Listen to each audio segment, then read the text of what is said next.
His exercise regime requires additional pushbacks. Most of us would hear that and think it should be push-ups, but we would be wrong. Especially in my case, though a few more push-ups would help. Pushbacks is code for pushing back from the table instead of staying bellied up for more food.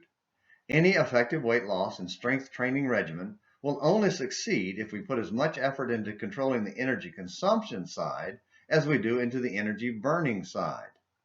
If the calories consumed consistently outpace the calories burned, we're wasting our time battling our waistline. The one area of life where the consumption will always struggle to keep up with the burn is in our spiritual lives. That's why today's Sunday Struggles edition of Morning Minutes in the Bible and An American Missionary returns to Psalm 23:5 and the discussion of God's abundant provisions for his sheep. God knows we need a lot of intake to keep up with the energy expended in the fight to stay faithful. Notice David's first declaration. You prepare a table for me in the presence of my enemies. Table, not bowl or plate. He means God has prepared a spiritual feast for us. This table is Christ, or to be more accurate, the words of Christ. After rebuking the crowd for following him for crumbs, Jesus challenged them to eat his flesh and drink his blood, which is the bread which came down out of heaven, John 6, verses 57 and 58. He clarified to the apostles it was a metaphor for his words, John 6, 63. Second, God anointed his head with oil. He poured out a generous portion to soak into and soften the hard, dried skin.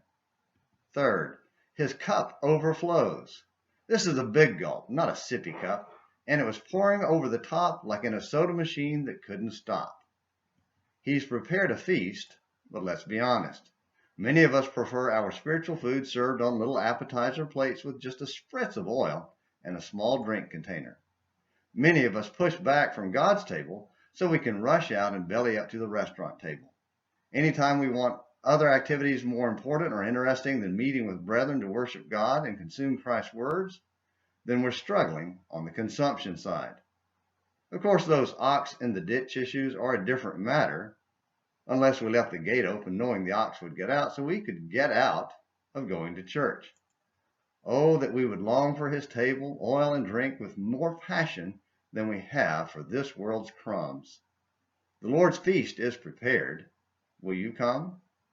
Thank you for watching today's Sunday Struggles edition of Morning Minutes in the Bible and An American Missionary. Until next time, this is James McClenny hoping you have a great day.